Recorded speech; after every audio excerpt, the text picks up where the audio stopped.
Good evening, everyone. We will be good evening, Vedansh sir.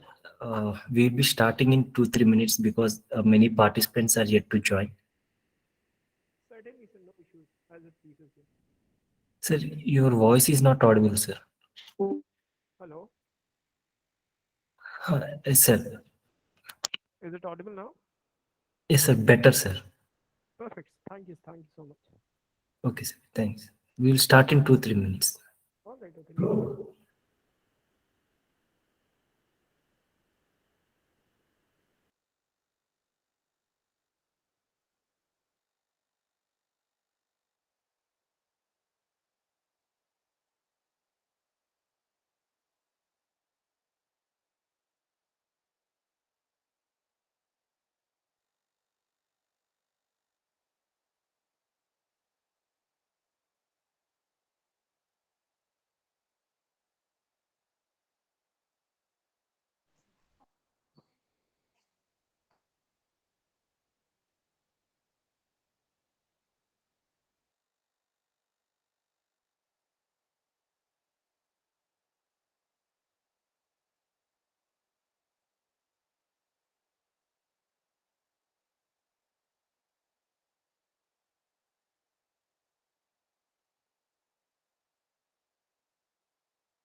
Good evening, everyone.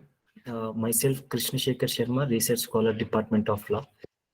We have all gathered here for the lecture series by Mr. Vedansh Sharma, faculty, MIT University, on the topic the minorities and human rights.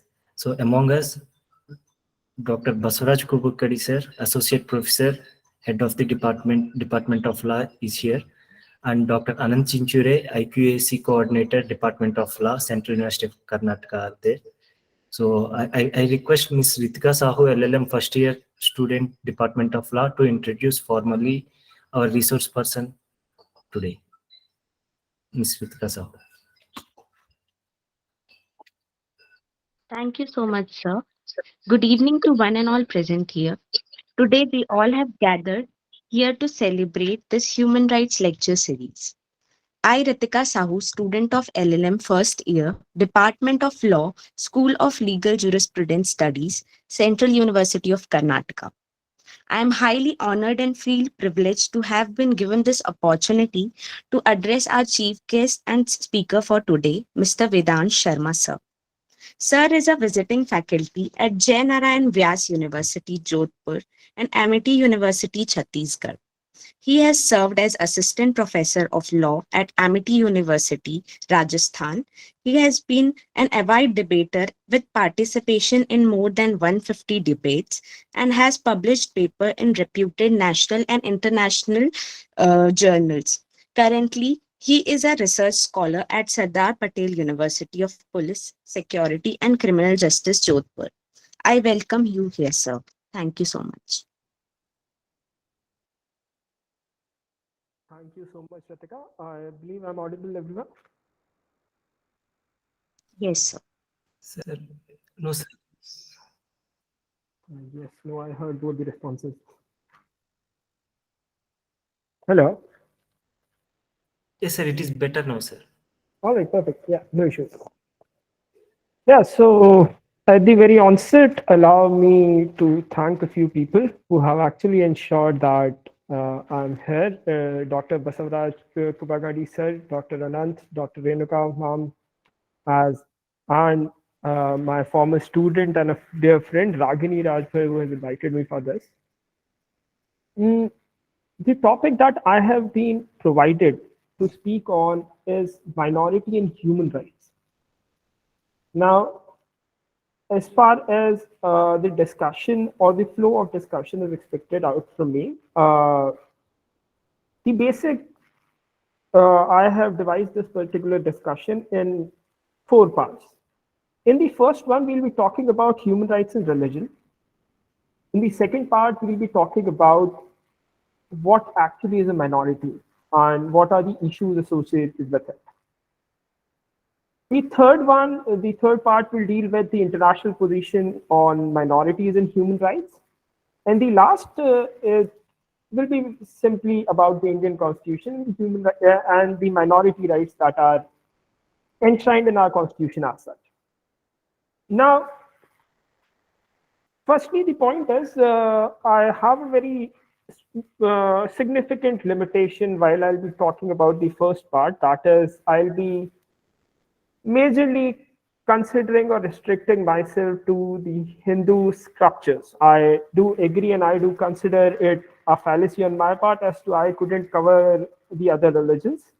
Though I believe the essence of all the religions are somewhere down the line is the same, as Rigveda pointed out, Eka Sat Vipra Bahuda Vatanti. Truth is one, the wise men call it by various names. So when we talk about if in our contemporary times, if we go back to the development of human rights or the notion of human rights as we see today in our legal sphere, we started from Magna Carta and further formalization of the same by way of UDHR, ICCPR, ICSCR. So these are the further additional dimensions that are added to the existing notions of rights that we understand. Now, the problem with all the religions, as to what I believe, or all these subscribers of any particular religion is concerned, is that we all have our religious texts. And what we simply do is we decide a color of a particular cloth, we put them at the places of worship, and that's it. And we don't actually read and try and understand about it. Now, when we talk about the development of rights, I believe formally it is Magna Carta since where this conception of rights or the idea of rights have started taking shape. But is it so? The infamous Chicago conference in which Swami Vivekananda addressed, the very basic notion, the very basic connotation of my brothers and sisters it has the idea of humanism associated to it. And dear people, you cannot expect any sort of human right to exist if there isn't humanism. Right? Let me take you back to the Rig Vedas as such. The Rig Veda invokes deities for the liberty of body, that is called as Tan, shelter, that is Sikadri, and life, that is Jivasi, which sounds akin to the modern rights like that of right to physical liberty, right to shelter, and right to life. When we talk about the development of your modern law, when we talk about conventions like that of Vienna Convention on Diplomatic Relations, you see Article 29 of it categorically mentions about the diplomatic immunities and privileges. But Goswami Tulsidas in Ramcharitmanas has quoted it long ago. When Hanuman visits Lanka and Ravan is very much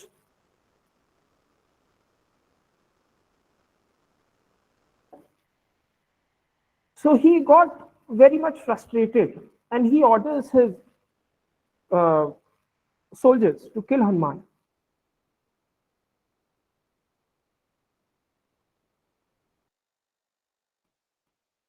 You are not expected to kill someone who comes here to represent some other party. You cannot kill an ambassador or an envoy,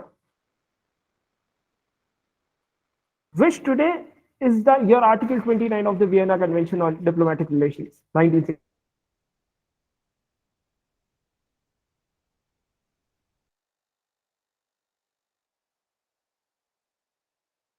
Emphasizing on Ram Raj with respect to your existence of human rights.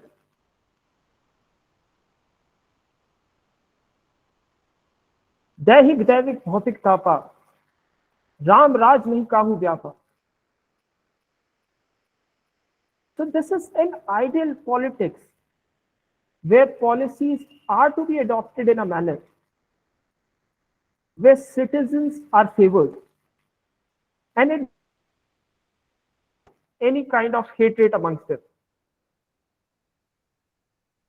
I hope I'm audible, right? Apparently it appears. Yes, sir, you are audible, sir. Yeah, perfect. Thank you. So,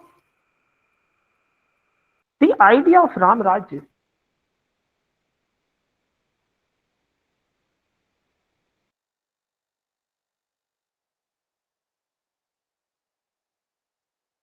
Sir, there is some network issue, sir, at your end.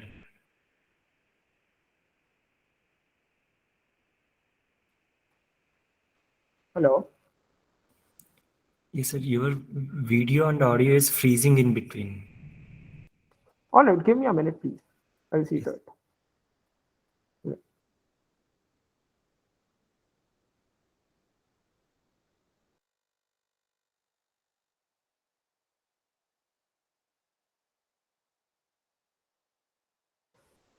Yeah, I expect it is clearer now.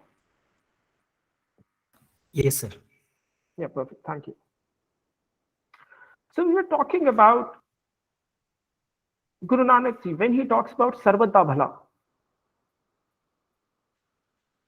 When we talk about Rig Veda again, Sarvepi Sukhina Santu, Sarve Santu Naravaya, Sarve Bhadrani Pashyantu, Ma Kaschid Dukh Bhag Bhavet.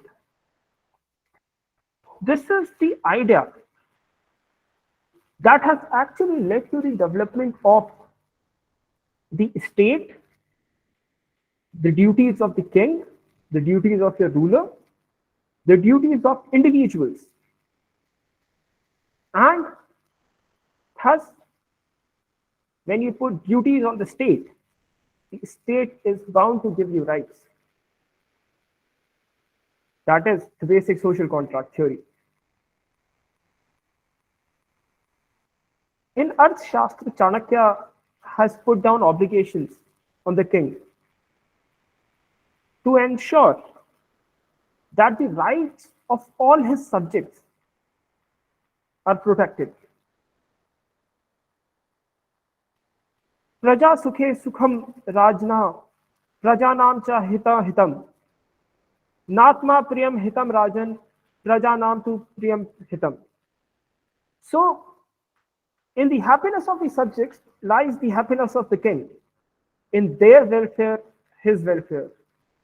The king shall not consider what pleases himself as good, but whatever pleases his subjects as good is the only good for him. When we talk about the Indian constitution, Justice Bhagwati, in the landmark Menaka Gandhi versus Union of India judgment, has quoted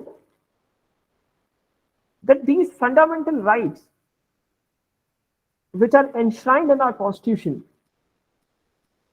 represents the basic values cherished by the people of this country since the Vedic times. And they are calculated in order to protect the dignity of individual and create conditions in which every human being can develop his personality to the fullest extent.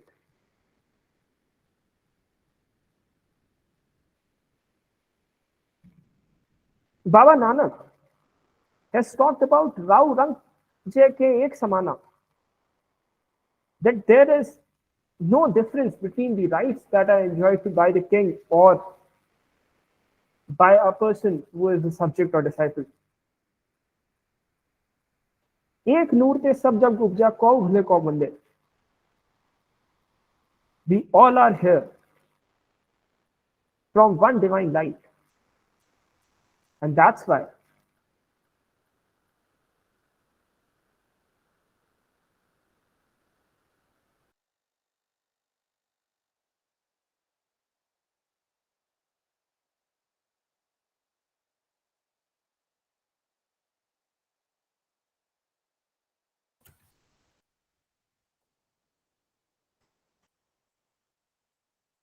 Hello. Hello, sir.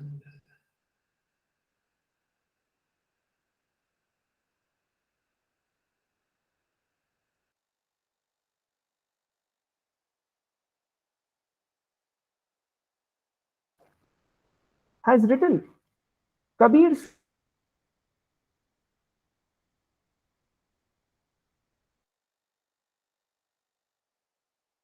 saying, if you have to be the God, if you have to be someone who wish to be cherished and followed, you actually must ensure to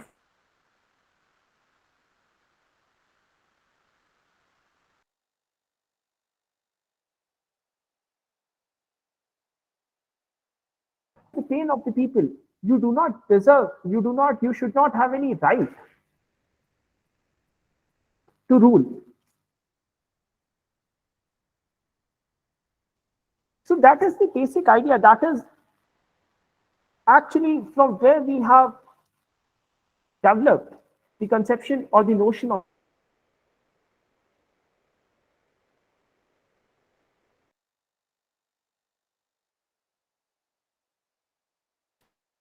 coming to the concept as to what is minority.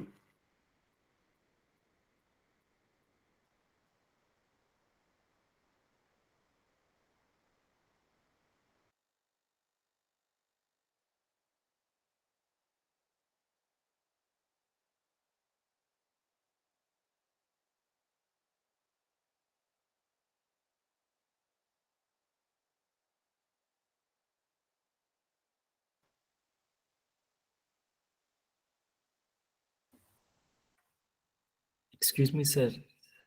Sir, your voice is not audible.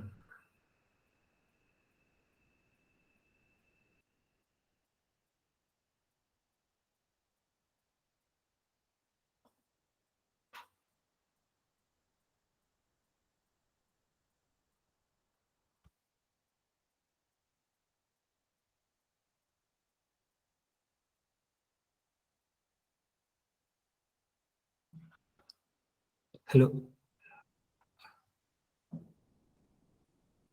Sir, it is okay if you can switch off your video and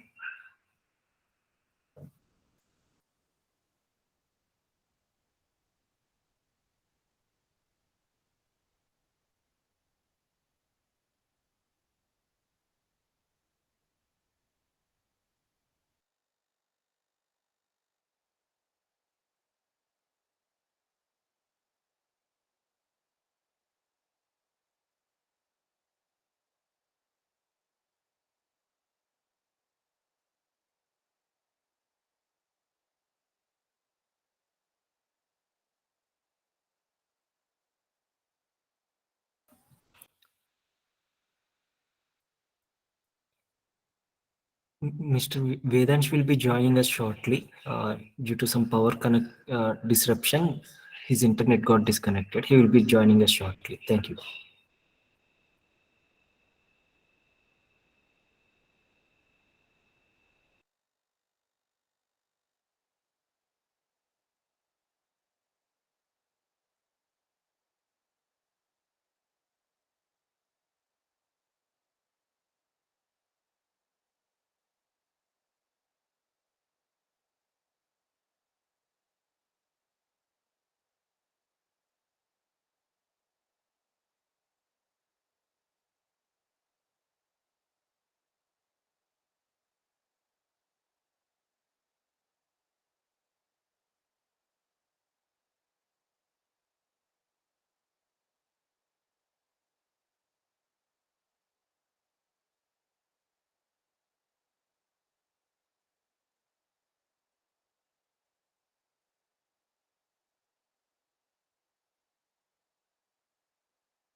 Hello.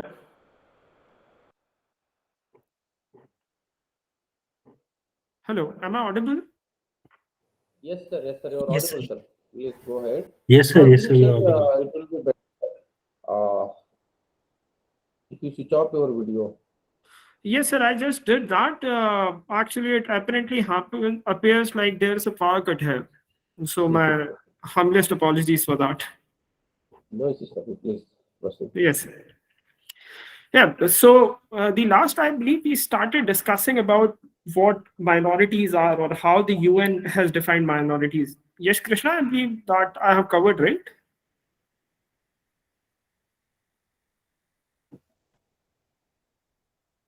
Yes, sir. Yes, sir. You're talking about convention, international convention. Then after you, the interruption is occurred. All right. Okay. Thank you so much, sir. So, as far as how the UN has defined minority and how we have actually considered or included it in our notification as our government. So, in 1993, we have added the following religions: Muslims, Christians, Sikhs, Parsis, and Buddhists as minorities, and in 2014, Jains. Now, the problem with the conception of minorities as such in India is not this easy, because firstly, we are a very diverse nation, and we are a diverse nation not only on a few particular grounds. It is religion, it is race, it is caste, it is sex, it is your language. So considering that, if I happen to be a Hindi speaking person in Tamil Nadu, I ought to be considered a minority there. Or if I happen to be a Hindu in Jammu and Kashmir, or the current existing Kashmir, shouldn't I be actually considered a minority there? Or if you call a Brahmin from UP to a northeastern state, which is having a Christian majority, should they not get the privilege of being a minority?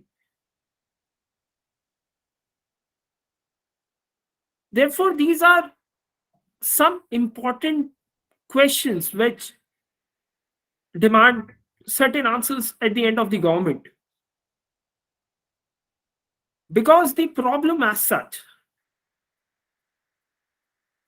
is, when we talk about not properly defining minorities, it will be pointless for us to discuss the minority rights. We have classified, as to what I have told you about the center's notification. Through the center's notification, we have just classified 6 religions as minorities. But when we look about our own constitution, Article 29:30, it provides an equal space to linguistic minorities also. Now, when we talk about linguistic minorities, and that too in a country like that of India, where we have so many languages, let aside dialects, will it ever be possible for us to actually have a short definition of minorities? I highly doubt we will ever be able to attain that. Now, when we talk about the topic minorities and human rights, there's an issue with respect to this title only. When we talk about minority and human rights,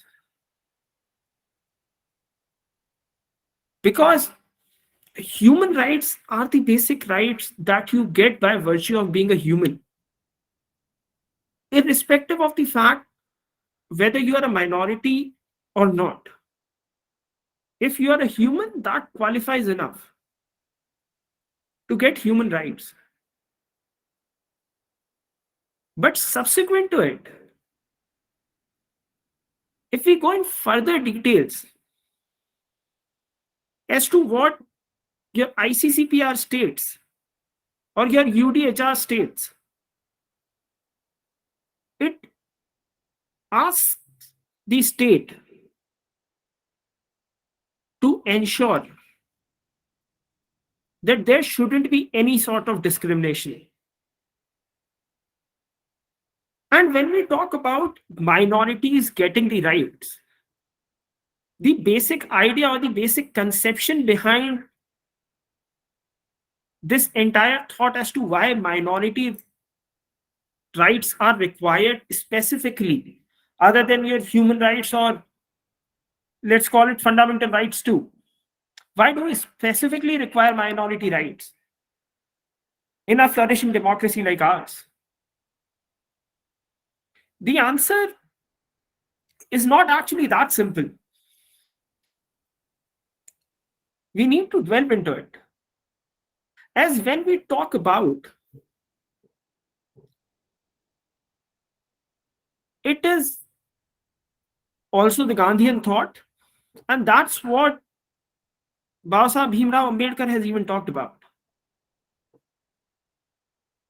That in any democracy, the majority of any nature, majority of any sense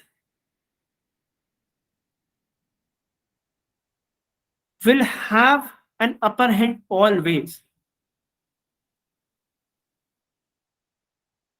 And apparently it happened when people come and question, all right, there are certain issues of violation of minority rights, there have been certain atrocities on minorities all across the country. But we need to take into consideration the fact that we are just a 75-year-old independent nation. Today, when we are talking, I extend my warm regards and I wish to acknowledge this fact that this date of 16th December, also known as the Shaurya Divas, which led to the largest mass surrender of all times.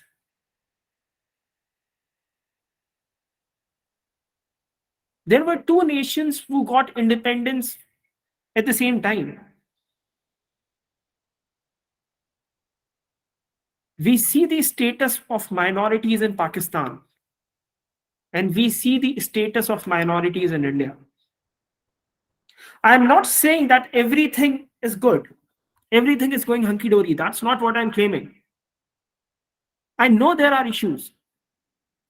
I know there have been innumerous atrocities. But what's preventing us is the rights that our constitution has provided. What's preventing us from becoming Pakistan is our constitution. Despite more than 100 amendments, the spirit of our constitution survived. Consecutively, the other nation, they have discarded their constitution a number of times. So while we discuss about the minority rights and the human rights, it is very much required that we even pay homage to the framers of our constitution, who resulted in a document that has survived more than 70 years and taking us on the path of progress. Now, in general, if you have to classify minority rights basically have four important aspects associated to it. It is the protection of your physical existence. The second being the protection and the promotion of cultural or social identity. Third being ensuring non-discrimination and equality. And the last one being ensuring effective participation in the public life. Now, this is nothing different but what has been provided in all these documents. It can be UDHR, it can be ICCPR, it can be ICSCR, or your Indian Constitution for that subject matter.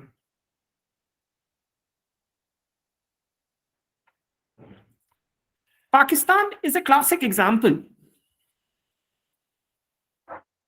where we can see how quite a decent number of minority population has actually been vanished. When we see the hate crime against Hindus and Christians and Punjabis, or Sikhs rather, in Pakistan, they are not just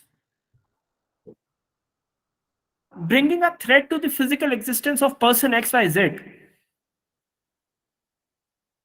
but is rather are sending strong messages, destroying the social and the cultural identity of the people belonging to the minority community there.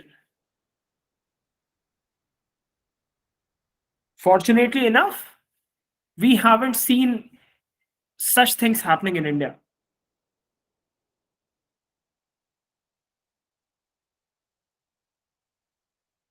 Now, coming back to the aspect of identity,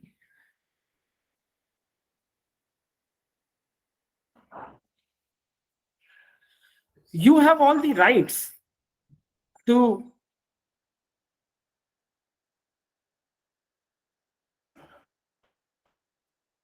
ensure that your cultural or the social identity remains intact. Because, sir, there's no point living a life and a life with dignity till the time you cannot protect or profess your identity.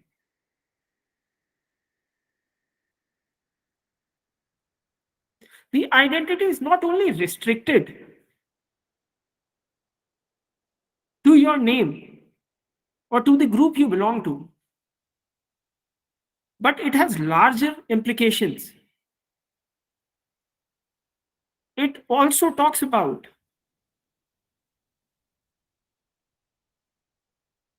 your rights over the resources of the society. It also talks about the rights of the indigenous people. If I cannot wear my identity, in your state only we had a burning issue, not quite late, with respect to hijab. And to be very honest, I like to quote Akbar इलाहाबादी है कि मजहबी बहस मैंने की ही नहीं, फालतू अक्ल मुझ में थी ही नहीं. So I don't wish to incite a debate out here with respect to whether hijab should be permitted or should not be permitted. But why this issue rose to this extent was the point pertaining to identity. You can have a number of opinions. I am not imposing bind on anyone. That's why I'm restricting to comment further on this. But parallelly, when we see what's happening in Iran, that's also a show of identity only. And if we go by the United Nations definition of minorities, in both the nations, ours and Iran, women are a minority.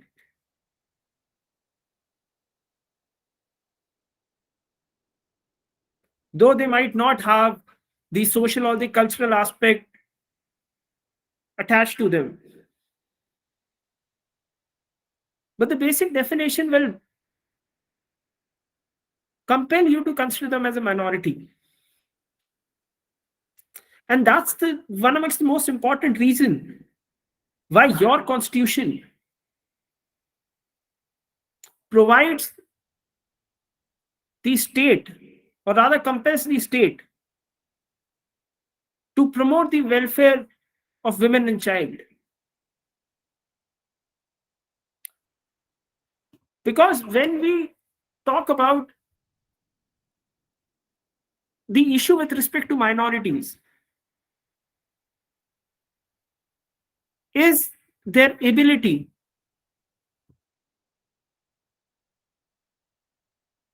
to get things done for them,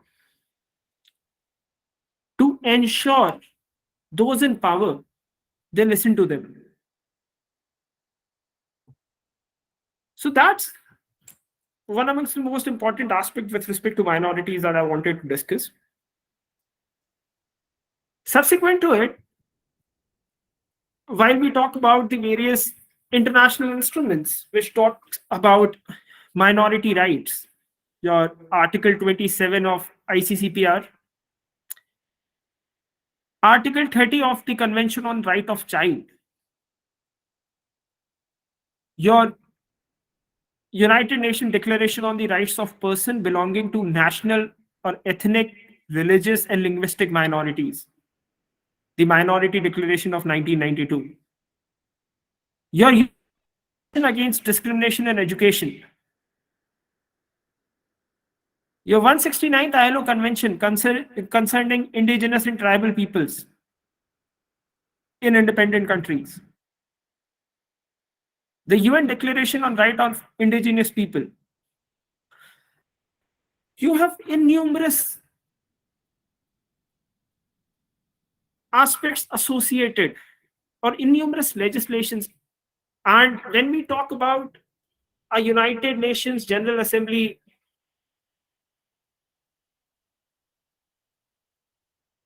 adoption of a particular resolution, it forms a part of your customary international law, which is considered to be at a very high pedestal.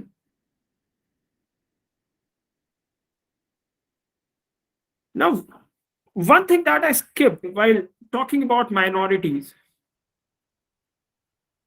is your minorities are not only restricted to religion, race, sex, caste, language. It also encompasses your persons with disability. And sir, the reason why I emphasize so much in order to ensure that minority rights are to be preserved, are to be protected, is because at any point of time, any one of us can become disabled. It can be old age, it can be an accident, it can be anything of that sort. And God forbid, but tomorrow, if you are expected to step in those shoes, life will be certainly very tough. So we need to ensure that the minority rights are protected. Two important issues which your two important words which your UDHR talks about. One is non-discrimination.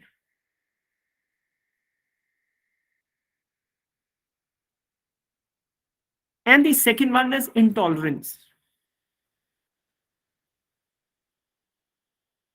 Now, it is very easy, and it has been the case so since time immemorial, that minorities are persecuted, not only in India, but across the world.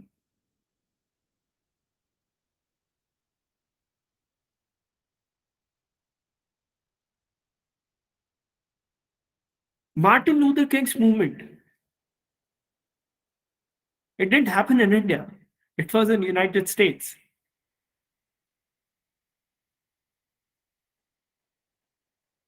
Xinjiang province, China.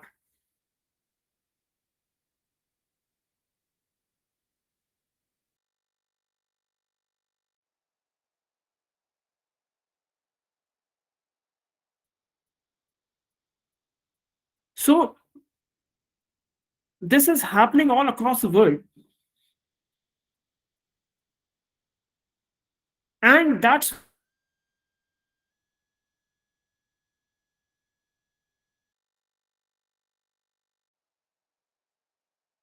but has been happening all across the globe.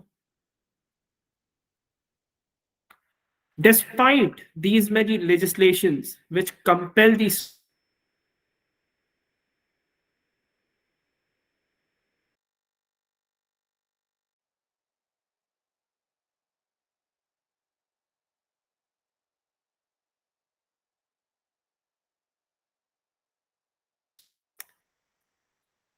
the rule for non-discrimination which UDHR talks about, it encompasses both direct and indirect discrimination, alongside urges or commands the state to take positive action and special measures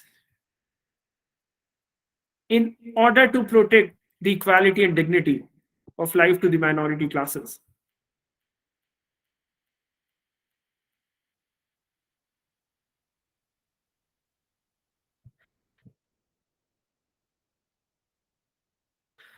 The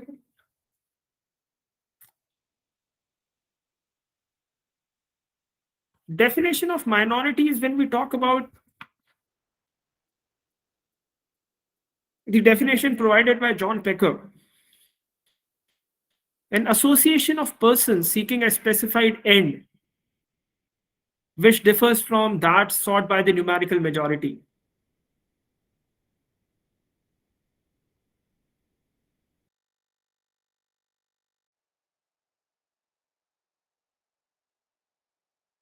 The new minorities, the minorities that are turning today, they emphasize subjective criteria and the multiple identities. When we talk about non-discrimination, it commands the state, the word used here is shall, that the state shall ensure the rights contained in the relevant conventions to everyone, all persons on the territory or jurisdiction without discrimination of any kind, based on grounds such as race, color, sex, language, national, ethnic, or social origin. Subsequently, the European Court on Human Rights has developed a criteria for an absence of objective and reasonable justification for a distinction in treatment in equal situations. That the justification must be assessed in relation to the aim and the effects of the measures under consideration, with due regard being given to the principles which normally prevail in democratic societies. If you have to provide for special treatment, also known as positive discrimination, you need to ensure that the aim ought to be a legitimate one, that it must be justified and should be a result oriented one. I can strike a debate again here, which I won't intend to though. The ongoing reservation,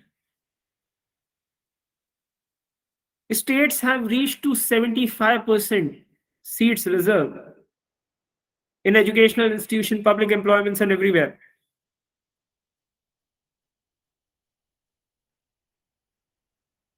I am not saying here that reservation is bad or should be taken away, but it should be assessed as to whether what the European Court on Human Rights has said, that are we reaching somewhere close to the aim? Are we actually creating an equity amongst the various castes and classes? And if not so, are we not failing to a very great extent?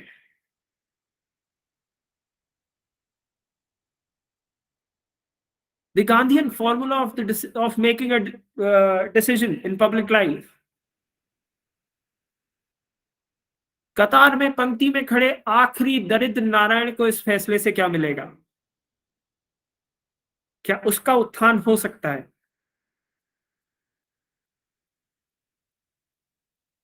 The political theory which Deen Dayal Upadhyay propounded, Antoday, integral humanism,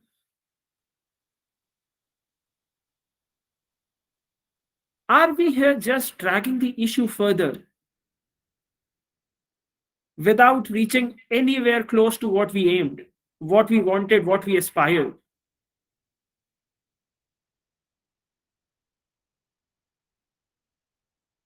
And the problem is, when we talk about our states, when such incidents occur, where it can be a caste-based atrocity, it can be a linguistically based atrocities, it can be an atrocity based on religion. We need to sit and ponder on it. That is it just the fringe which is doing so?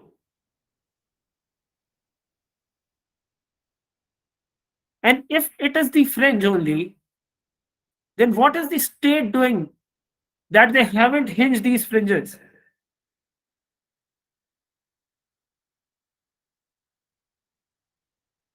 The positive measures that we talk about,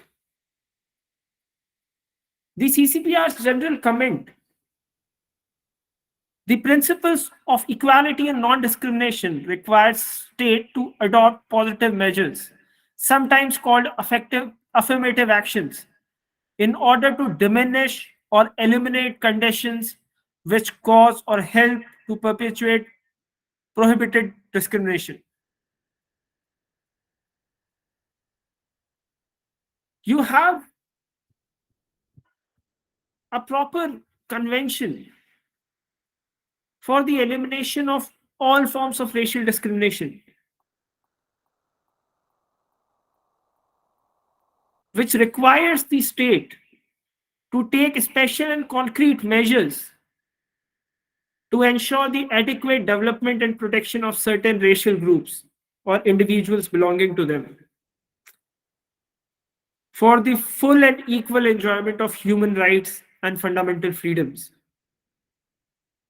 If you cannot provide this very basic freedom, liberty, and recognition to the people, sir, I'm sorry to say we are failing as a state.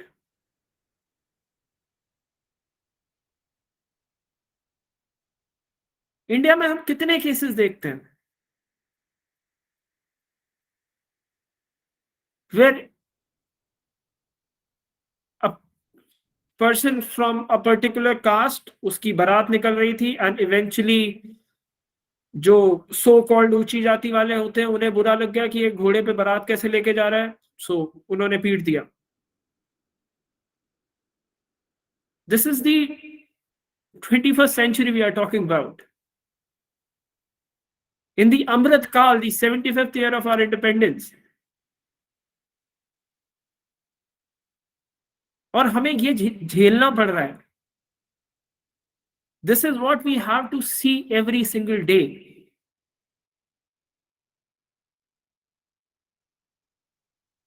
So we need to sit back and question ourselves as to whether the constitutional goals or the constitutional ideals that we have set up for ourselves, have we made any progress pertaining to it? Are we reaching any close?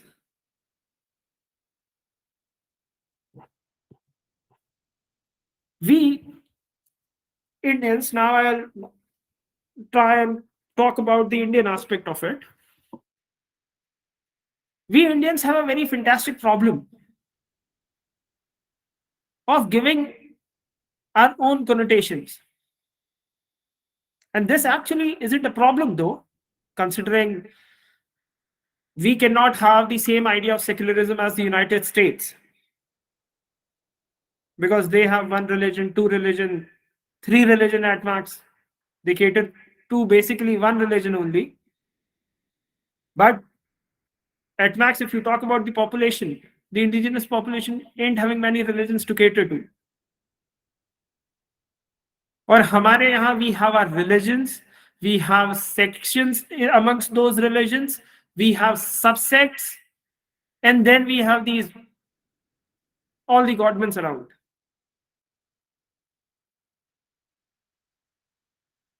So yeah, somewhere rightly, we cannot continue with the connotation or the definition which US has prescribed for secularism. But I'd like to quote Agay here. Agay has commented on Indian socialism. केवल एक single line का comment है उनका. Comment क्या है, basically एक share कह लीजिए या कमेंट, जो भी आप कहना चाहें.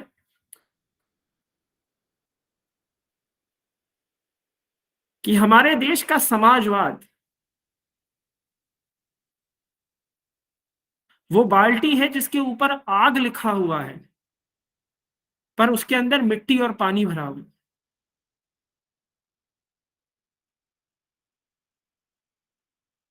So when we talk about our constitution, when we talk about the objective resolution and then the preamble, are we somewhere reaching close to it? International connotations होंगे साहब, बहुत सारे होते हैं. There are innumerous. If you started following everything, जैसे हमारे India के case में था, कि we have nullified so many laws because making law is the easiest thing, right?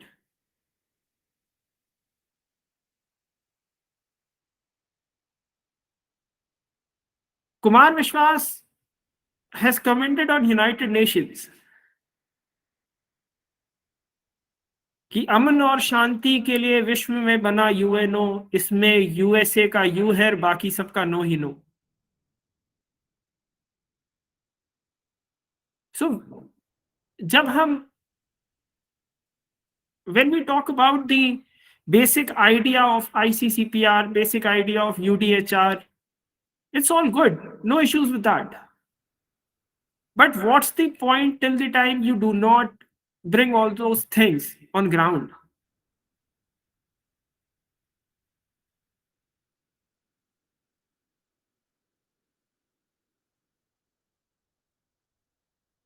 Article 30 of our constitution uses the term minority, but it doesn't define it. The term there uses linguistic or religious minorities.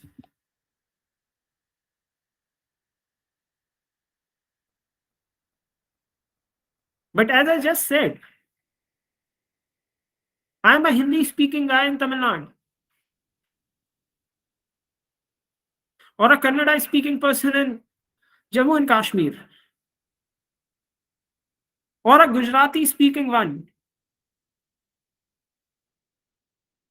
in Nagaland.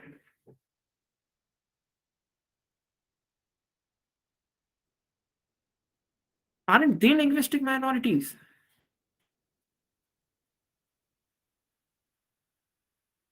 So despite the fact that we have all the provisions at our disposal, but until and unless we come to a concrete definition of it, which I know is a Herculean task, but then we have to devise a particular formula for it. And if we can't, then we need to start ensuring that leave aside minority rights, but ensure the basic human rights to everyone. If you provide the basic human rights to everyone in its truest sense, sir, I highly doubt we'll be requiring specific minority rights.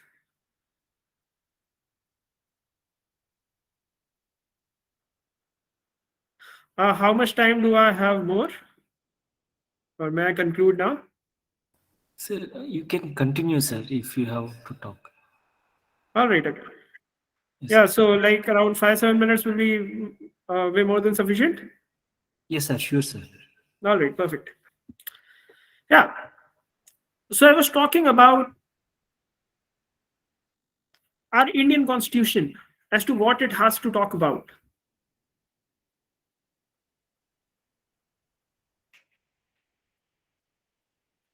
Minority rights are important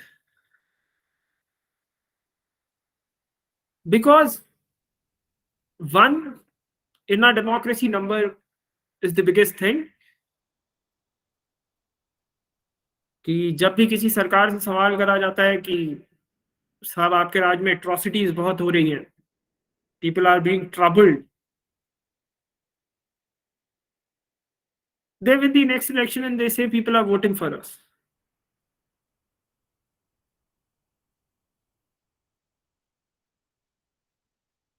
Innumerous cases happened in Uttar Pradesh,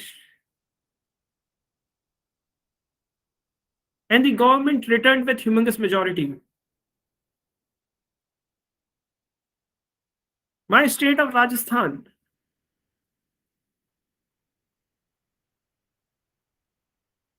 the government is indifferent. It appears they are indifferent. कि from that चलता है attitude से क्या ही फर्क पड़ता है.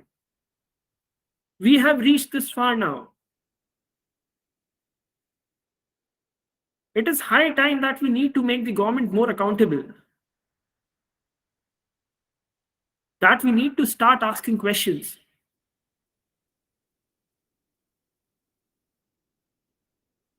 You cannot take the vulnerability of minorities for granted.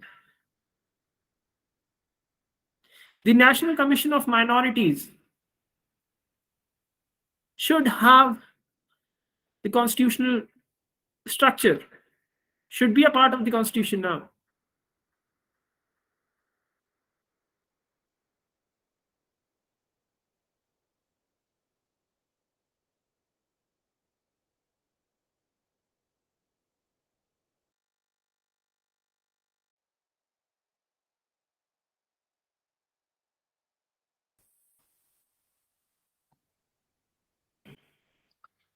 Hello, sir.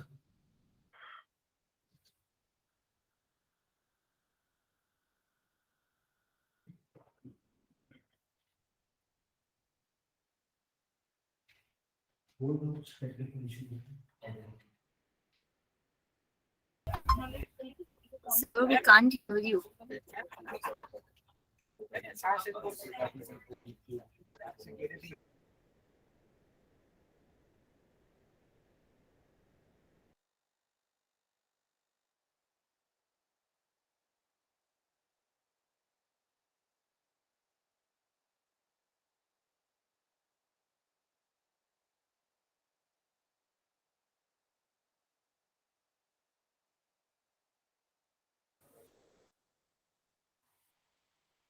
Sorry for the inconvenience. He will be joining us shortly, within 2-3 minutes.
Yes, sir. I'm so very sorry. It appears like there has been a serious electricity issue out here. With this, I formally conclude my session. If there is any question, I'm more than welcome to ask or share. Sir, thank you very much, sir. It is actually an enlightening and thought-provoking session from the beginning, covering the ancient Hindu scriptures and discussing about international covenants, and also highlighting the current scenario.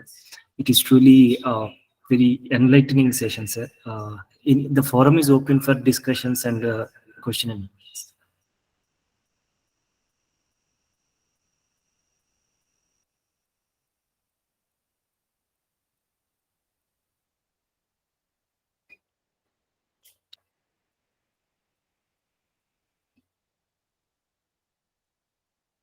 Sir, I have a question from my side, sir. Yes, please. Yes, please. Go ahead, Krishna.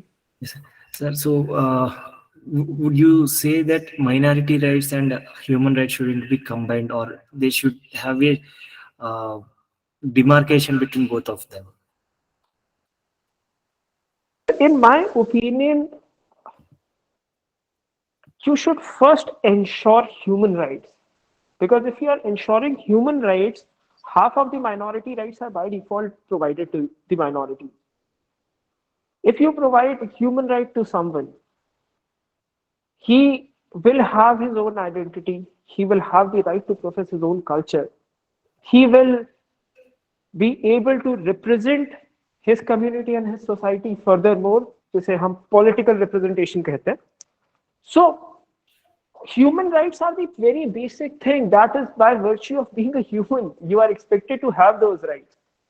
If you are not getting human rights, leave aside minority rights are a very far-fetched dream. So I'm not saying that should not be combined or they cannot be called together. But my humble submission is, firstly, you need to ensure your human rights. Subsequently, minority rights can follow. But if you are failing at human rights, it's impossible to think that you can provide minority rights. And it is in a practical scenario that, which I am talking about.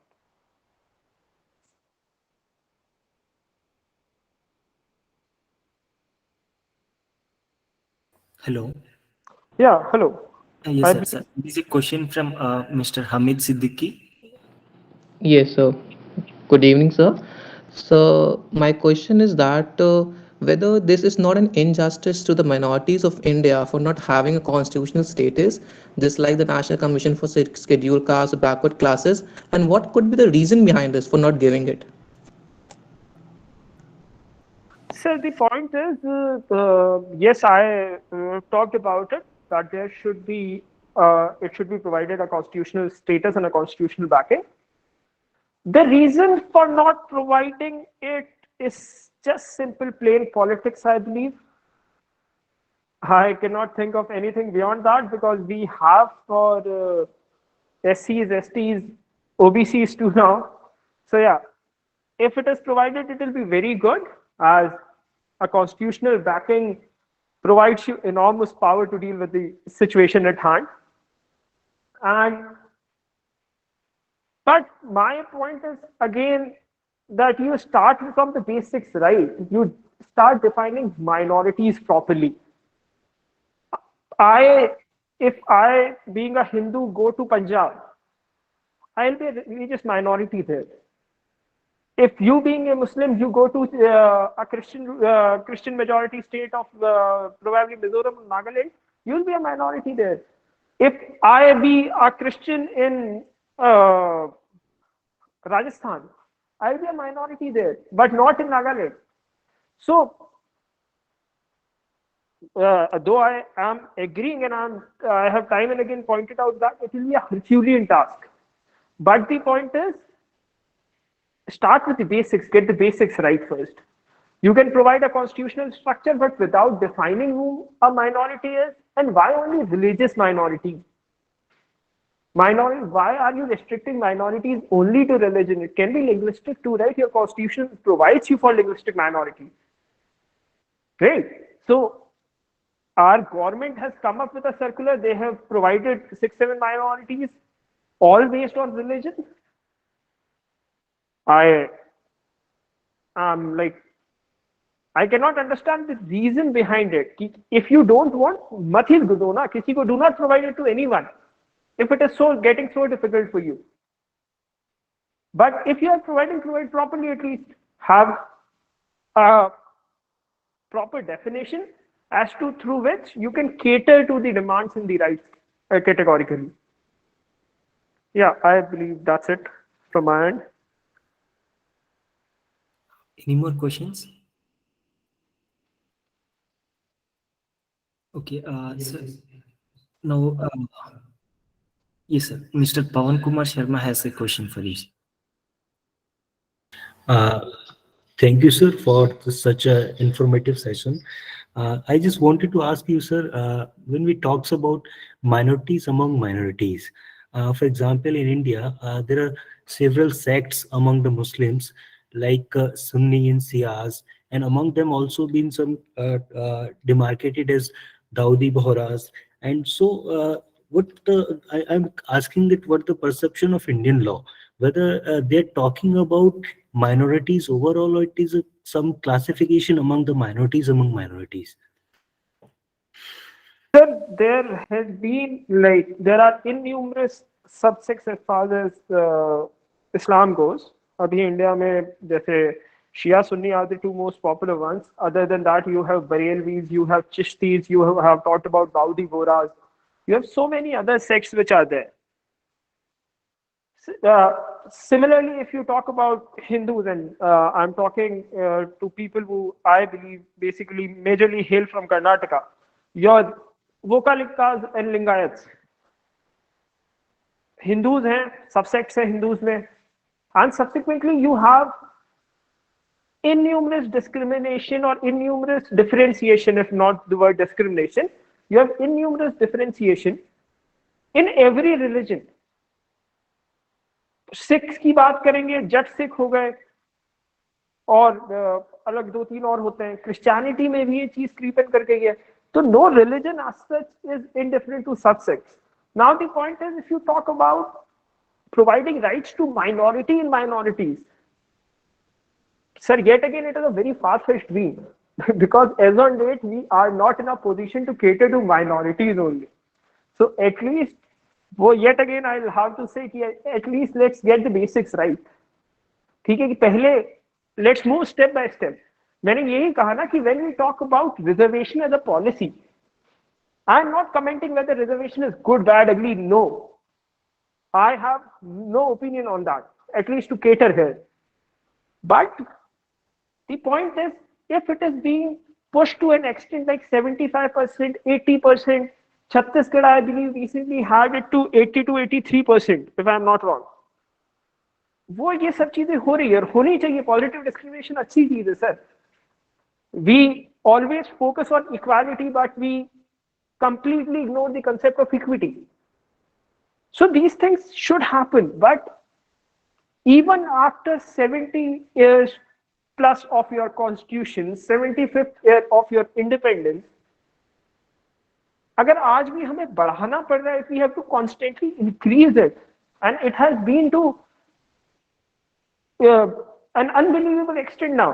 Indira Sahani kept it at 50%, but उसको creep करके आज 75 is the new normal now. So whether it should be there, whether it should not be there, I'm not commenting on it, but it should be at least assessed. After every 10 years, Parliament में it takes only 2 minutes. Not even a discussion, nothing, because no political party will commit such a political suicide ever. That they even don't intend to have a discussion on reservation. States like that of UP and Bihar, they are adamant on getting caste census now. Sir, my question to you is कि अगर हम caste census पे इतना push करते हैं, if we pursue caste census to this extent, the idea that Baba Sahib had he talked about annihilation of caste. It is the name of his book. But by doing a caste census, aren't we affirming or rather strongly embedding the caste identities in the minds of the common people rather than annihilating it? So minority in minorities is a very far-fetched idea as such. Initially, let's provide it to minorities. Sure, sir. Thank you, sir. Yeah. Thank you very much, sir. Now, any more questions? Okay. Now I request Ms. Alka Yadav from LLM First Year Department of Law to propose vote of thanks.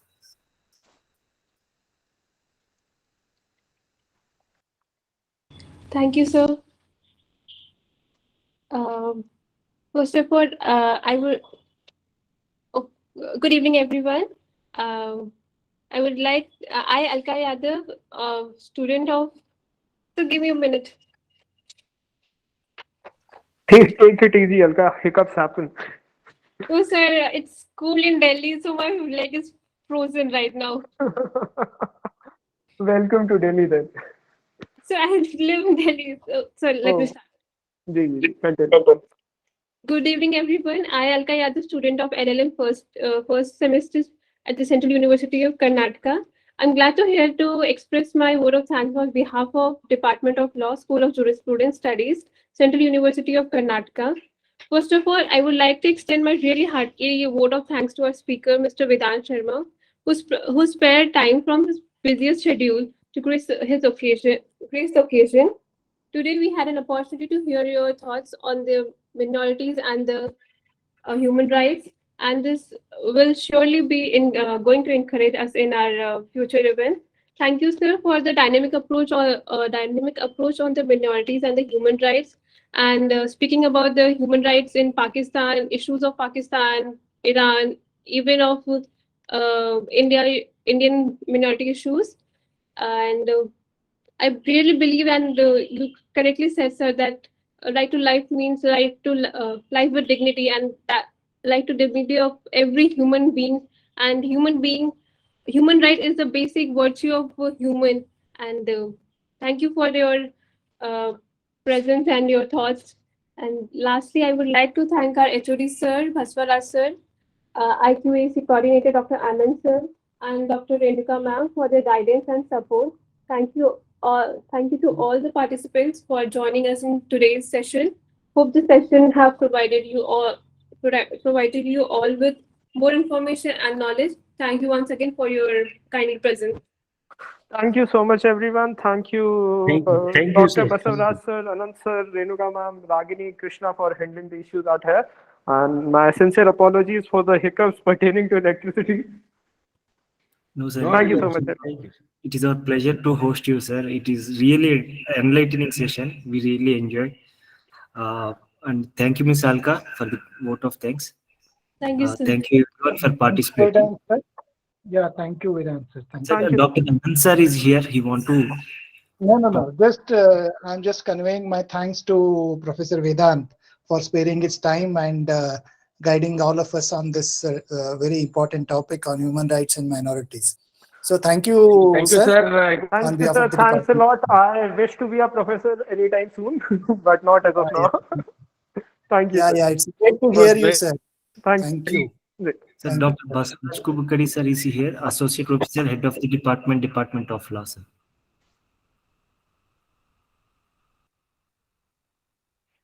Basraj sir.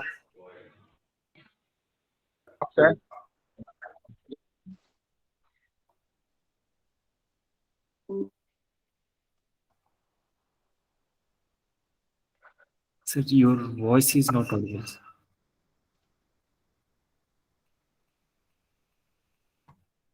Okay, so with the permission of our HOD sir and Dr. Anand sir, I'm concluding this session. Thank you so much, everyone. Bye-bye and take care. Do let me know if you have any issues further. Bye-bye. Sure, sir. Thank you very much.